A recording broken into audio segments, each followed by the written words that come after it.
hi good morning ছাত্ৰ ছাত্ৰীসকল প্ৰথমতে সকলোকে ক্লাছলৈ স্বাগতম জনাইছোঁ আৰু আজি ক্লাছত আমি এটা ক্লাছ 10ৰ ইউনিট এটা বাছি লৈছোঁ যিটো নেকি ৰাসায়নিক তোমাৰ বিজ্ঞানৰ অন্তৰ্গত পৰে আৰু সেই ইউনিটটো হ'ল তোমাৰ ইউনিট নম্বৰ 1 যাক আমি কি বুলি ক'ম ৰাসায়নিক বিক্ৰিয়া আৰু কি বুলি কোৱা হয় সমীকৰণ বুলি কোৱা হয় ওকে যেতিয়া আমি যদি ইহঁতৰ আমি বেসিক্যালি ফাৰ্স্টত অকমান কনসেপ্ট বিলাক অলপ বুজিব ট্ৰাই কৰিম যদি নোটস যদি প্ৰয়োজন হয় তোমালোকক মই নোটসখিনি খুব সম্ভৱ আজি বা কাইলৈ ভিতৰত মই সেইখিনি তোমালোকক প্ৰদান কৰাবৰ কাৰণে চেষ্টা কৰিম তো আজিৰ হয়তো আমি কি কৰিব বিচাৰো আমি মূল আজি ইয়াৰে কেইটামান পইণ্টখিনি আলোচনা কৰিম ঠিক আছে যে ৰাসায়নিক বিক্ৰিয়ানো কি হয় বা তাৰ সমীকৰণটোনো কি বুজায় তো সেইখিনি আমি প্ৰথমতে আজি আলোচনা কৰিবৰ কাৰণে ট্ৰাই কৰিম ওকে তো যেতিয়া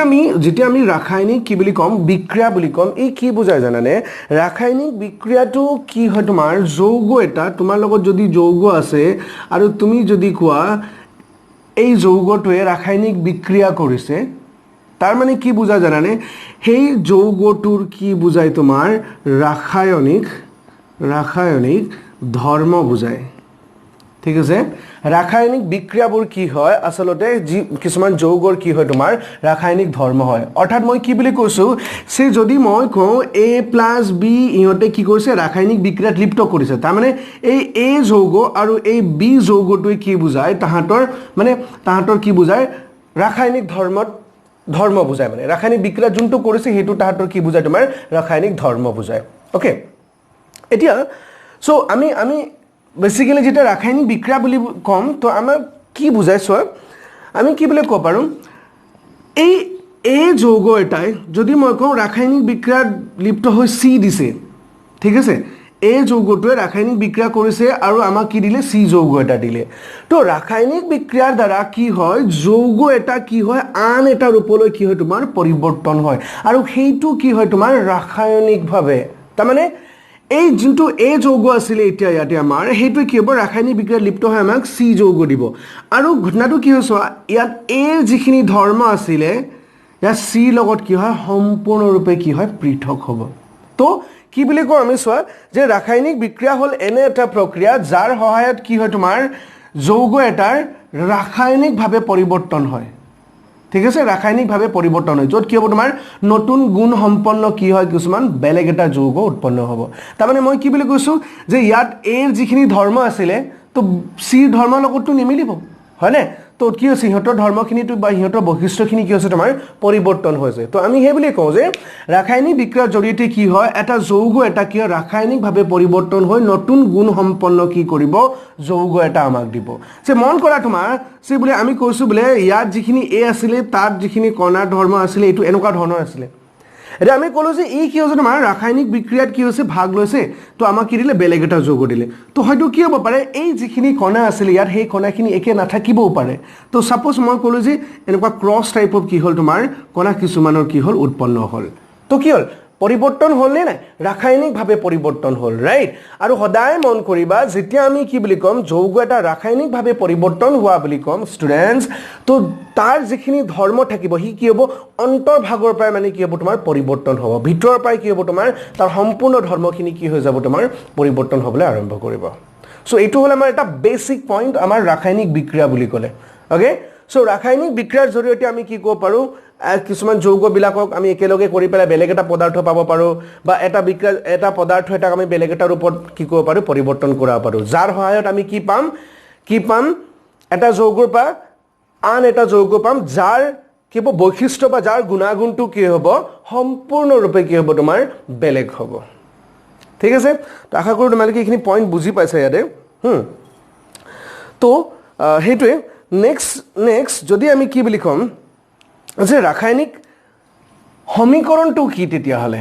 হয় না ৰাসায়নিক বিক্ৰিয়াটো ক'লো যে এনেকুৱা এটা প্ৰক্ৰিয়া সেইটো ক'লোৱে মই তোমালোকক হয় না যাৰ দ্বাৰা কি হ'ব নতুন গুণ সম্পন্ন যৌগ এটাৰ সৃষ্টি হ'ব কিন্তু ৰাসায়নিক সমীকৰণটো কি এটা ষ্টুডেণ্ট ৰাসায়নিক সমীকৰণ বুলি কোৱাৰ লগে লগে কি মিনিং কৰে যিটো ৰাসায়নিক বিক্ৰিয়া হ'ল তাক আমি কি কৰোঁ প্ৰকাশ কৰিব লাগে তাক আমি কি কৰোঁ এটা ৰূপত প্ৰকাশ কৰিব লাগে তো এই যোনটো প্ৰকাশ ৰাশি মানে ৰাসায়নিক সমীকৰণৰ ৰাসায়নিক বিক্ৰিয়াৰ যোনটো প্ৰকাশ ৰাশি হয় তাক আমি কি বুলি কওঁ তোমাৰ এটো কি বুলি কৈছো মই প্ৰকাশ ৰাশি মানে আমি কেনেকৈ প্ৰকাশ কৰিম আমি কাৰ দ্বাৰা প্ৰকাশ কৰো ৰাসায়নিক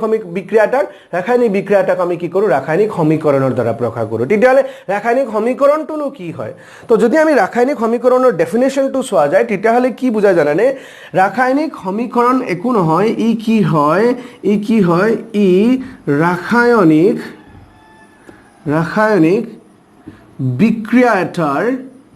ৰাসায়নিক বিক্ৰিয়া এটাৰ কি বুলি কোৱা হয়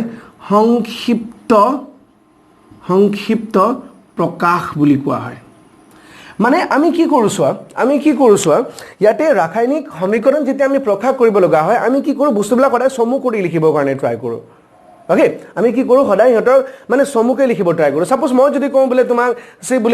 বলে কাৰ্বন ডাই অক্সাইডে কি কৰিলে কাৰ্বন ডাই অক্সাইড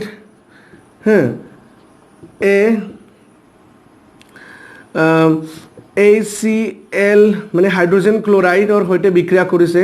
সাপোজ মই যদি কওঁ হাইড্ৰোজেন ক্লোৰাইডৰ হৈতে বিক্ৰিয়া কৰে এটা এই যোনটো আমি যোনটো কথা কলো ইয়াত যে কাৰ্বন ডাই অক্সাইডে কি কৰে তোমাৰ হাইড্ৰোজেন ক্লোৰাইডৰ হৈতে বিক্ৰিয়া কৰে এই যোনটো কথাটো কলো ইয়াক আমি কি কৰা হয় ৰাসায়নিক সমীকৰণৰ দ্বাৰা প্ৰকাশ কৰা হয় আৰু এই ৰাসায়নিক সমীকৰণত আমি যেটা প্ৰকাশ কৰো যিকোনো এটা ৰাসায়নিক বিক্ৰিয়া এটাক হয় না তো তেতিয়া প্ৰকাশ কৰোতে কি কৰা হয় যিখিনি আমাৰ ৰাসায়নিক যৌগ থাকিব হেবিলাকক আমি কি কৰা হয় তাহাতৰ কি কৰা হয় চিহ্ন ব্যৱহাৰ কৰা হয়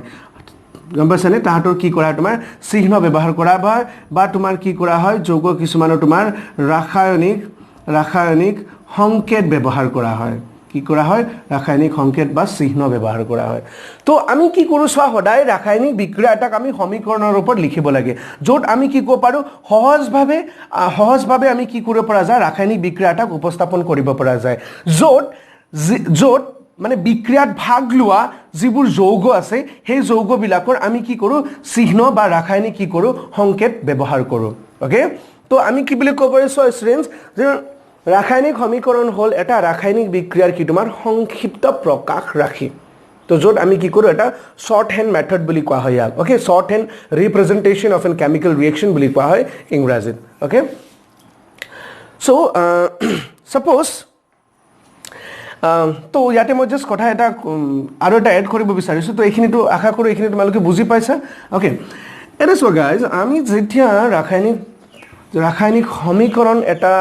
প্ৰকাশ কৰিবলৈ যাও বা ৰাসায়নিক সমীকৰণ এটা আমি যদি লিখিব যাও তাতে আমি কেটামান পইণ্ট কিছুমান মনত ৰখাটো দৰকাৰ ওকে এটা সো আমি ৰাসায়নিক সমীকৰণ এটা সাপোজ মই কলো তোমাক সে A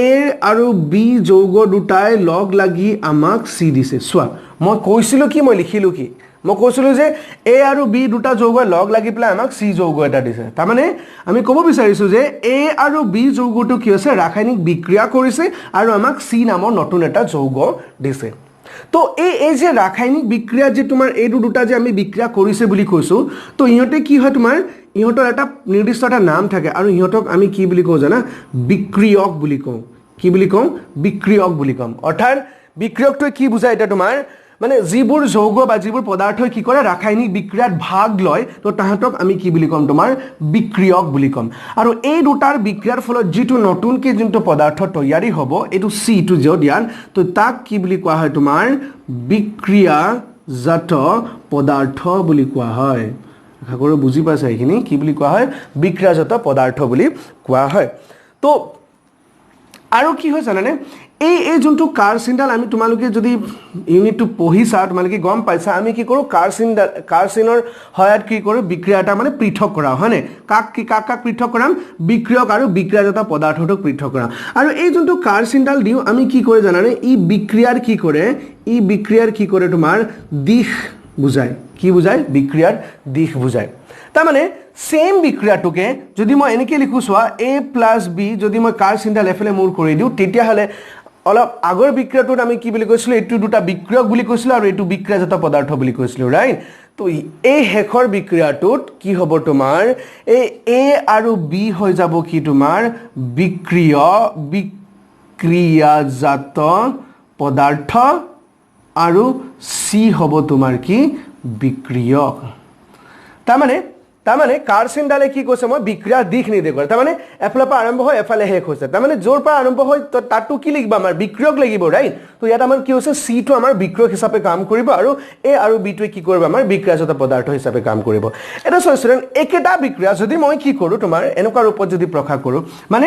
আমি কেতিয়াবা কি কৰা এনেকৈ প্ৰকাশ কৰোঁ যে মই যদি কওঁ এ প্লাছ বি এইটো কাৰ্চিনডাল এফালেও দিলোঁ আৰু এটা কি কৰিলোঁ একেলগে এফালেও দিলোঁ তো এতিয়া কি বুজায় জানেনে যদি এতিয়া কি বুজাই চোৱা এ আৰু বি এ কি কৰে তোমাৰ সি দিয়ে আৰু সি টোৱে কি দিব পাৰে তোমাক এ আৰু বি দিব পাৰে সেইটো মিনিং কৰে ইয়াত এতিয়া তো এই যোনটো ইয়াক কি বুলি কোৱা ইয়াক সাম্য বুলি কোৱা হয় ওকে কি বুলি কোৱা হয় সাম্য বুলি কোৱা হয় তো পিছত আমি এইখিনি আলোচনা কৰিম তো কি কৰা আমি তিনি প্ৰকাৰেৰে কি কৰিব পাৰোঁ ৰাসায়নিক বিক্ৰিয়া মানে তিনি ধৰণৰ তোমাৰ কি থাকিব পাৰে মানে দিশ নিৰ্দেশৰ এটা মানে তোমাৰ কি থাকিব পাৰে কাৰ্চিনডালে মানে কি কৰে তিনি ধৰণৰ দিশ নিৰ্দেশ কৰিব পাৰে তো সেইটো মই ক'লোঁ এটা হ'ল এইটো তো ইয়াৰ পৰা এইফালৰ পৰা আৰম্ভ হৈ এইফালে শেষ হৈছেগৈ সেইটো বুজায় তাৰমানে ইয়াত বিক্ৰিয়ক ইয়াত থাকিব আৰু বিক্ৰিয়াজাত পদাৰ্থ ইয়াত এটা যদি মই এনেকৈ লিখোঁ তো ইয়াত বিক্ৰিয়াজাত পদাৰ্থ আৰু ইয়াত বিক্ৰিয়ক থাকিব মানে ইয়াৰ পৰা আৰম্ভ হৈ ইয়াত শেষ হ'ব আৰু কেতিয়াবা যদি দুটা একেলগে লিখোঁ তো কি হয় এফালৰ পৰাও এফালেও হ'ব পাৰে আৰু ইয়াৰ পৰা এফালেও দিব পাৰে হয়নে তো যোনটো মই এইটো কথাটো ক'লোঁ তো সেইটো হয় সো সেইটোৱে তোমাৰ তো আৰু এটা কথা চোৱা যেতিয়া আমি কি কৰোঁ ৰাসায়নিক বিক্ৰিয়া এটাক আমি কি কৰা হয় ৰাসায়নিক বিক্ৰিয়া এটাক যেতিয়া আমি সমীকৰণৰ ৰূপত যদি প্ৰকাশ কৰিব লগা হয় তেতিয়া কি হয় তোমাৰ সেই ৰাসায়নিক সমীকৰণটোৱে কি কৰে কিছুমান সূত্ৰ মানি চলিব লগা হয় ওকে কিছুমান সূত্ৰ মানি চলিব লগা হয় তো তাৰে যোনটো মই আৰু এটা কথা ক'ব থাকি গ'ল ইয়াতে ষ্টুডেণ্টছ তো যেতিয়া আমি কি হয় ৰাসায়নিক বিক্ৰিয়া হৈছে বুলি ক'ম ন সে সাপোজ এ প্লাছ বি আমাৰ চি হয় তো আমি কি বুলি ক'ম দুটাৰ মাজত ৰাসায়নিক বিক্ৰিয়া হৈ পেলাই চি যৌগ উৎপন্ন হৈছে এটা কেতিয়াবা আমি কি হয় হয়তো গম নাপাব পাৰোঁ হয়নে তো কিছুমান কেতিয়াবা আমাৰ কি হয় কিছুমান পৰিৱৰ্তনে আমাক কি কৰি দিয়ে যে সিহঁতৰ মাজত যে ৰাসায়নিক বিক্ৰিয়া হৈছে সেই ৰাসায়নিক বিক্ৰিয়া হোৱাৰ তথ্যটো আমাক কি কৰে প্ৰদান কৰে মানে আমি গম পাম যে এইটো যদি হয় মানে আমি গম পাম যে সিহঁতৰ মাজত কি হৈছে তোমাৰ ৰাসায়নিক বিক্ৰিয়া হৈছে তো সেইটো কথা আমি ইয়াৰ পৰা গম পাব পাৰোঁ তো মই ক'ব বিচৰা কথাটো কি চোৱা কেতিয়াবা কি হয় তোমাৰ তো এইটো যোনটো এটা যৌগ আছিলে ইহঁতৰ যদি কেতিয়াবা অৱস্থাৰ যদি পৰিৱৰ্তন হয় কি বুলি কৈছোঁ মই অৱস্থাৰ পৰিৱৰ্তন মানে ভৌতিক অৱস্থাৰ পৰিৱৰ্তনো যদি হয় তো তেতিয়াও আমি কি বুলি গম পাম যে এ আৰু বি কি হৈছে ৰাসায়নিক বিক্ৰিয়া কৰিছে সেই বুলি গম পাব পাৰোঁ অৱস্থাৰ পৰিৱৰ্তনটো কি বুজায় ইহঁতে দুটা আগতে বোলে যদি বোলে গেছীয় অৱস্থাত আছিলে এতিয়া বোলে জুলীয়া হ'ল তো অৱস্থা পৰিৱৰ্তন হ'লে তো তেতিয়াও কি বুজায় তোমাৰ ৰাসায়নিক বিক্ৰিয়া কৰিছে বা ৰাসায়নিক বিক্ৰিয়া হৈছে বুলি কয় কেতিয়াবা কি হয় সিহঁতৰ কি হয় তোমাৰ বৰণৰ পৰিৱৰ্তন হয় হয়নে ৰং মানে ৰং পৰিৱৰ্তন হয় বা বৰণ পৰিৱৰ্তন হয় তো তেতিয়াও আমি কি বুলি ক'ম ৰাসায়নিক বিক্ৰিয়া হোৱা বুলি ক'ম কেতিয়াবা কি হয় বিক্ৰিয়াটো তোমাৰ উষ্ণতাৰ পৰিৱৰ্তন হয় উষ্ণতা কমি যাবও পাৰে বা তোমাৰ উষ্ণতা কি হয় বৃদ্ধি পাব পাৰে তো তেতিয়াও আমি তাক কি বুলি ক'ম ৰাসায়নিক বিক্ৰিয়া হৈছে বুলি ক'ম আৰু কেতিয়াবা কি হয় তোমাৰ গেছৰ কি হ'ব পাৰে গেছৰ উদ্ভাৱন হ'ব পাৰে মানে গেছ ওলাব পাৰে তো তেতিয়াও কি বুলি ক'ম আমি ৰাসায়নিক বিক্ৰিয়া এটা হৈছে বুলি ক'ম তো এইবিলাক মানে আমি কি বুলি ক'ব পাৰোঁ কিছুমান পৰিৱৰ্তন যাৰ সহায়ত মানে ৰাসায়নিক বিক্ৰিয়া এটা যে হৈছে তাৰমানে সেইটোক আমি সঠিকভাৱে ক'ব পৰা যায় তাৰমানে বুজি পাইছা তো এইটো এটা ইম্পৰ্টেণ্ট পইণ্ট খুবেই তো এইখিনি আমি জনাটো দৰকাৰ তো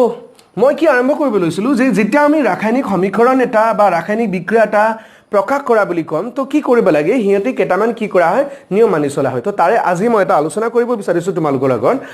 আৰু সেই যোনটো সূত্ৰ তো তাক কি বুলি কোৱা হয় তোমাৰ ভৰৰ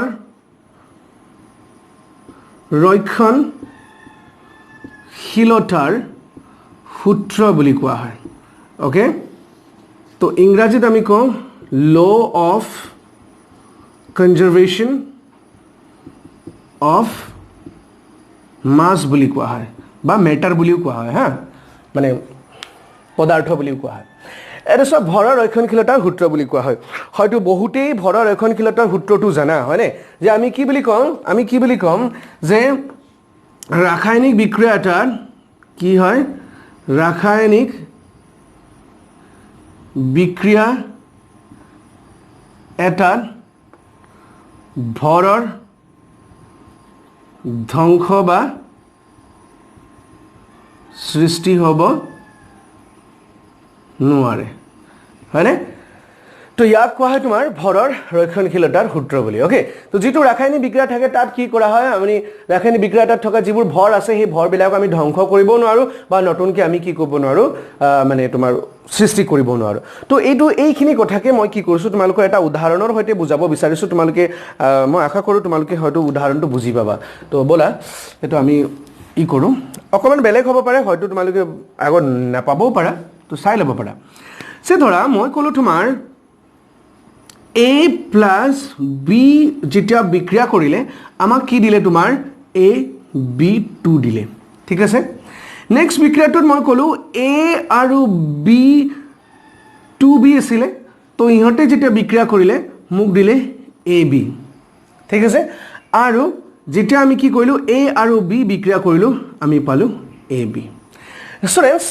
এই তিনিটা সমীকৰণটোলে মন কৰা এই তিনিটা সমীকৰণত যদি মন কৰা তোমালোকে দেখিবা যে ইয়াত আমি কি কৰিছিলো প্ৰথম বিক্ৰিয়াটোত আমি কৰিছো কি তোমাৰ এক পৰিমাণৰ মানে এক মল বুলি কোৱা হয় একচুয়ালি হেতু মলটো তোমালোক আকৌ পিছত মই আলোচনা কৰিব লাগিব সো এটা পৰিমাণৰ কি আছে A আৰু এটা B তোমাৰ কি কৈছে বিক্ৰিয়া কৰিছে তো তোমাক দিছে কি AB2 এতিয়া সোৱা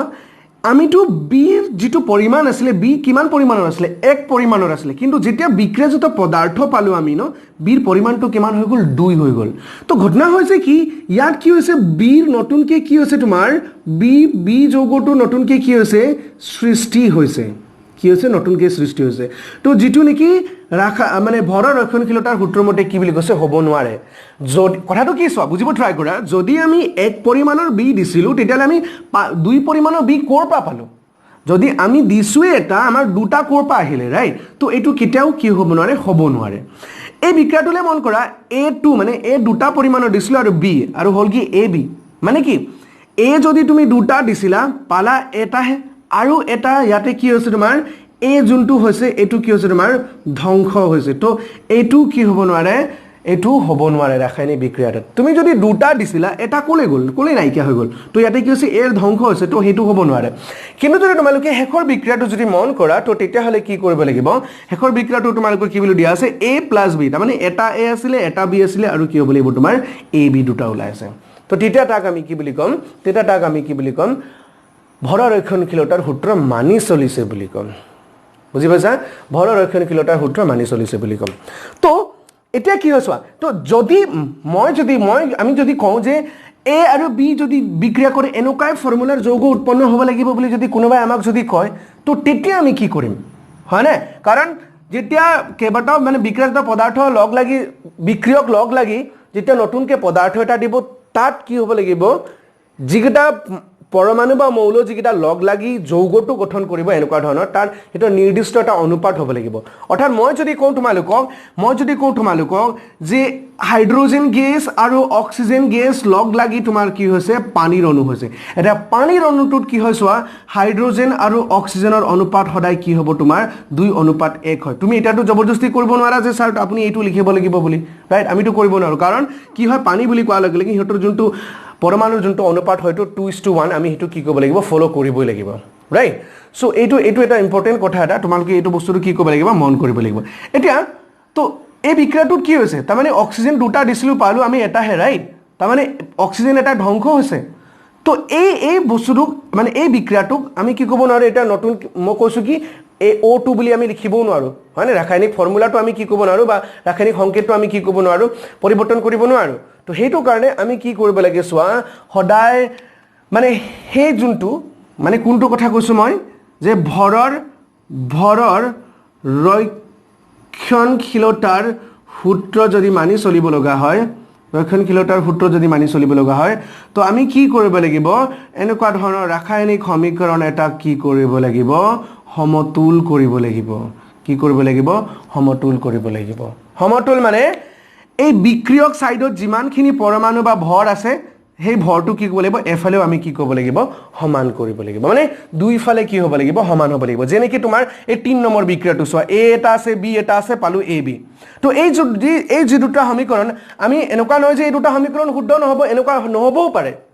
হয় না তুমি ক'ব নোৱাৰা যে স্যাৰ ডাইৰেক্টলি ভুল হৈছে বুলি ক'ব নোৱাৰা বা মইও ক'ব নোৱাৰো হয় না বা একেবাৰে শুদ্ধ হৈছে বুলিও আমি ক'ব নোৱাৰো তো আমি কি ক'ব লাগিব যদি যৌগটো এইটো যৌগৰ ফৰ্মুলা দিয়ে বা এইটো যৌগৰ ফৰ্মুলা দিয়ে বিক্ৰিয়াৰ ফলত তো আমি কি ক'ব লাগিব হয়তো এ ধ্বংস হৈছে বা বি নতুনকৈ সৃষ্টি হৈছে তো আমি কি ক'ব পাৰো সিহঁতক সমতুল কৰিব পাৰো তো দুইফালে আমি কি কৰিব লাগে তাক সমান কৰিব লাগে তো এতিয়া মই যোনটো তোমালোকক উদাহৰণ দিলো হাইড্ৰোজেন গেছ আৰু তোমাৰ অক্সিজেন গেছৰ কথা ক'লো মই তো এই হাইড্ৰোজেন আৰু অক্সিজেন গেছত আমি কি ক'ব পাৰো এটা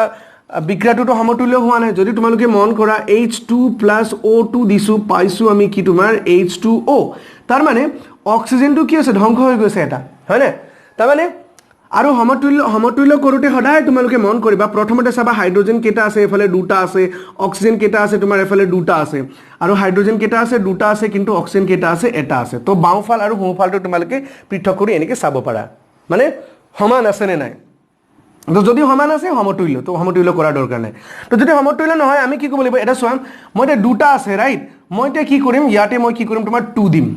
হয় না তো ইয়াত 2 দিয়া লাগিলে কি হ'ল কিন্তু হাইড্ৰোজেনৰ সংখ্যা আকৌ বাঢ়ি গ'ল তো হাইড্ৰোজেন ইয়াত 4 হোৱাৰ লগে লগে মই ইয়াতটো 4 লিখিব নোৱাৰো তো মই কি কৰিব পাৰো কিন্তু তাৰ সহগত মই কি কৰিব পাৰো 4 বনাব পাৰো 2 দি পেলাই সো 2 দুগুণ কি হ'ল তোমাৰ 4 হ'ল এতিয়া অক্সিজেন হাইড্ৰোজেন কেটা হ'ল 4টা হ'ল অক্সিজেন কেটা হ'ল 2টা হ'ল ইয়াতো হাইড্ৰোজেন 2 দুগুণ কিমান হ'ল 4 হ'ল আৰু অক্সিজেন 2 হ'ল তো এই সমীকৰণটো কি হ'ব আমি এটা কি বুলি কম আমি সমতুল্য বুলি কম ওকে তো এনেকে কি কৰিব লাগে আমি ৰাসায়নিক বিক্ৰিয়াটা যেটা সমীকৰণৰ ওপৰত প্ৰকাশ কৰো তো আমি কি কৰিব লাগে ভৰৰ ৰক্ষণশীলতাৰ সূত্ৰ মানি চলিব লাগে আৰু যিবিলাকে ভৰৰ ৰক্ষণশীলতাৰ সূত্ৰ মানি নচলে হেবিলাকক আমি কি কৰাব লাগে ভৰৰ ৰক্ষণশীলতাৰ সূত্ৰ মানি চলাবৰ কাৰণে আমি সদায় কি কৰিব লাগিব সমতুল্য কৰিব লাগিব ওকে বা সমতুল কৰিব লাগিব সো তোমালোকৰ কিতাপত এটা বিক্ৰিয়া এটাৰ কথা কোৱা আছে এক্টিভিটি এটা য'ত কি বুলি কৈছে তোমাৰ আমি যেতিয়া কি কৰিম তোমাৰ মেগনেছিয়াম ৰিবনৰ কথা কোৱা হৈছে এটা মেগনেছিয়াম ৰিবনটো সদ্যহতে মই তোমালোকক প্ৰকাশ কৰিব নোৱাৰো তোমালোকে মন কৰা যে মেগনেছিয়াম ৰিবন এটা এটো জাস্ট ৰিবন এটাৰ কথা চিন্তা কৰিব পাৰা ৰাইট এটা কৈছে এই ৰিবনটোক আমি কি কৰিছো তোমাৰ বায়ুৰ সৈতে বিক্ৰিয়া কৰিছো আৰু কি দিছে আমাক কৈছে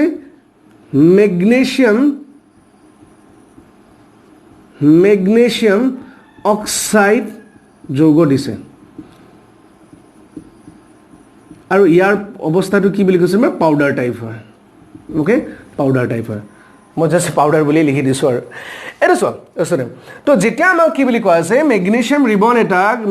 ৰিবন এটাৰ কথা কোৱা হৈছে বায়ুৰ উপস্থিতিত বিক্ৰিয়া কৰা বুলি কোৱা আছে আৰু মেগনেছিয়াম অক্সাইড দিল বুলি কৈছে এইটো এটা ৰাসায়নিক বিক্ৰিয়া সমীকৰণ নহয় তো সমীকৰণ যেতিয়া আমি প্ৰকাশ কৰিম তো তাক আমি অলপ আগত কি বুলি কৈছো হিয়তো আমি কি কৰিব লাগে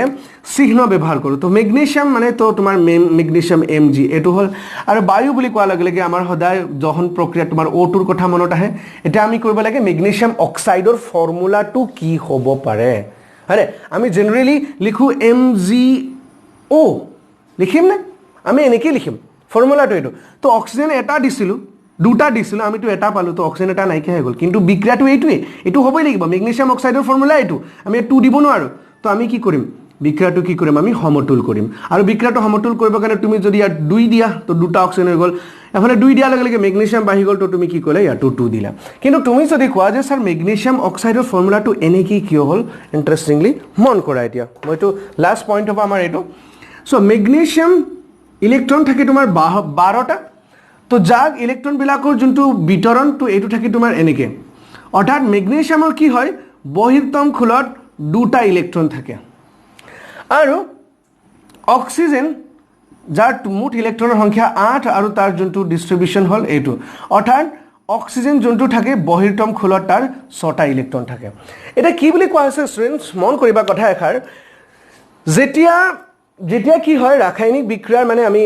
মানে ৰাসায়নিক বিক্ৰিয়া হ'ব আৰু যেতিয়া যৌগ এটা তোমাৰ নতুনকৈ সৃষ্টি হ'ব হিয়তৰ মাজত বান্ধনী গঠন হয় আৰু বান্ধনী গঠনৰ যেতিয়া কৰিব পৰমাণু বিলাকৰ মাজত পৰস্পৰে যেতিয়া বান্ধনী গঠন কৰিব তাহাঁতে কি কৰে কিছুমান নিয়ম মানি চলে এটা নিয়ম মানি চলে যাক আমি কি বুলি কম তোমাৰ অষ্টক নিয়ম বুলি কোৱা হয় অৰ্থাৎ কি হয় চোৱা যেতিয়া পৰমাণু এটাই বিক্ৰিয়া কেতিয়া কৰিব বা কেতিয়া বিক্ৰিয়া লিপ্ত হ'ব যদি তাৰ বহিৰ্তম খোলত যদি কিনা থাকে তোমাৰ 8টাতকৈ কম ইলেক্ট্ৰন থাকে তেতিয়াহে তাহাঁতে কি কৰে বিক্ৰিয়া কৰে তো 8টা ইলেক্ট্ৰন হৈ গ'লে তাহাঁতে কি নকৰে তোমাৰ বিক্ৰিয়া নকৰে তাক আমি অষ্টক নিয়ম বুলি কৈছো আৰু যেতিয়া 8টাতকৈ কম ইলেক্ট্ৰন থাকিব তেতিয়া যদি বিক্ৰিয়া কৰে বিক্ৰিয়া কৰা পাছত বা যৌগ গঠন কৰা পাছত কি হ'ব লাগিব তাহাঁতৰ বহিৰ্তম খোলত কমকৈ হ'লে 8টা ইলেক্ট্ৰন থাকিব লাগিব তো এইটো কথা কোৱা আছে এতিয়া ষ্টুডেন্টস যদি এটো হয় তেতিয়াহলে আমি কি কৰিব লাগিব মেগনেছিয়ামটো দুটাহে ইলেক্ট্ৰন আছে ইয়াক লাগে 6টা আৰু অক্সিজেনটো 6টা আছে তাক লাগে দুটা এটা মেগনেছিয়ামে তাকটো 6টা ইলেক্ট্ৰন দিব নোৱাৰে অক্সিজেনে মেগনেছিয়ামক হয় না তো আৰু এটা কথা মন কৰিব ষ্টুডেন্ট কি বুলি কোৱা হয় যেতিয়া যৌগ এটা মানে পৰমাণু এটা বা মৌল এটা অষ্টক নিয়মটো মানি চলে তো তেতিয়া কি কৰিব ই তাৰ ওচৰত থকা সম্ভ্ৰান্ত গেছৰ কি কৰিব লাগে ইলেক্ট্ৰনীয় বিন্যাস লাভ কৰিব লাগে এৰা তোমালোকে যদি মেগনেছিয়ামৰ কথা চোৱা মেগনেছিয়াম হয়নে সোডিয়াম আৰু নিয়ন ওকে তো এফালে 12 11 10 তো ইয়াৰ ওচৰত এটো কি তাৰ মানে ই যদি ইয়াৰ তো বহিতম খোলো দুটা ইলেক্ট্ৰন থাকে তো ই যদি কি কৰে তোমাৰ অষ্টক নিয়মটো মানি চলে তেতিয়াহলে ইয়াৰ হেখত গৈ ইলেক্ট্ৰন কিমান হ'ব লাগিব এই 10 ৰ সমান হ'ব লাগিব তো ই কি কৰে তোমাৰ দুটা ইলেক্ট্ৰন কি কৰি দিব এই দুটা ইলেক্ট্ৰন কি কৰি দিব তোমাৰ ত্যাগ কৰিব আৰু ইলেক্ট্ৰন ত্যাগ কৰাৰ লগে লগে ই কি হ'ব তোমাৰ ধনাত্মক ভাৱে আহিত হ'ব এইখিনি তোমালোকে যদি বুজি নোপোৱা তোমালোকে মোক কবা মই হেখিনি কি কৰিম বেলেগ এটা ক্লাস এটা বনাই দিম তোমালোকক ঠিক আছে ফৰ্মুলা বেলা কেনেকৈ গঠিত হয় এটা কি কৰিব চোৱা এটা অক্সিজেনে কি কৰিব এই মেগনেছিয়ামে যি দুটা ইলেক্ট্ৰন দিছে এই অক্সিজেনে দুটা কি কৰিব গ্ৰহণ কৰিব কাৰণ অক্সিজেনো চাবা অক্সিজেনতে চাবা যে কাৰ্বন নাইট্ৰজেন অক্সিজেন ফ্লোৰিন নিয়ন তো অক্সিজেনো যেটা কি কৰিব 6 7 8 9 10 তো যেটা ই কি কৰে অষ্টক নিয়মটো মানি চলিব ই ওচৰত থকা সম্ভ্ৰান্ত গেছ কি আছে নিয়ন তো তাৰমানে তাৰ বহিতম মুঠ ইলেক্ট্ৰন কিমান হ'ব লাগিব 10 হ'ব লাগিব তো কি কৰিব ই মেগনেছিয়ামে দিয়া দুটা ইলেক্ট্ৰনটো গ্ৰহণ কৰি পেলাই কি হ'ব এটা তোমাৰ O2 নেগেটিভ হৈ যাব এটা যেতিয়া হিহঁতে কি কৰিব O2 নেগেটিভ আৰু O2 নেগেটিভ আৰু Mg2 পজিটিভ হল তেতিয়া ফৰ্মুলা কেনেকৈ গঠন হল বুলি ক'লে আমি কি কৰিম Mg2 পজিটিভ আছে O2 নেগেটিভ আছে তো ফৰ্মুলা লিখিবলৈ হলে আমি কি কৰিম যোনটো মৌল আছে হেগিটা লিখা আৰু ইহঁতৰ যিটা চাৰ্জ আছে মানে যেটো আধান আছে এটো লিখা ধনাত্মক বা ঋণাত্মক আধান লিখিব না লাগে যদি আধান বিলাক আমি কি কৰিব পাৰো মানে কটাকটি কৰিব পাৰো আমি কটাকটি কৰিব লাগে এক এক আৰু কি কৰিম হেবিলাক আমি বজ্ৰ পূৰণ কৰিম তো বজ্ৰ পূৰণ কৰাৰ লগে লগে মেগনেছিয়াম এটা হল অক্সিজেন এটা হল তো এটো হল মেগনেছিয়াম অক্সাইডৰ ফৰ্মুলা তো স্টুডেন্টস আশা কৰো তোমালোকে এখিনি বুজি পাইছা ঠিক আছে আৰু যদি কিবা কাৰবা যদি অসুবিধা হয় তোমালোকে মোক জনাবা আৰু যদি ভিডিওটো ভাল পাইছা তেতিয়া হলে লাইক কমেন্ট আৰু সাবস্ক্ৰাইব কৰিব নাপাহৰিবা থ্যাংক ইউ তো নেক্সট কালি আমাৰ ক্লাস এটা আছে আৰু এটা তো হেখিনি আমি কালি ক্লাছত বাকিখিনি আমি আলোচনা কৰিম থ্যাংক ইউ গাইস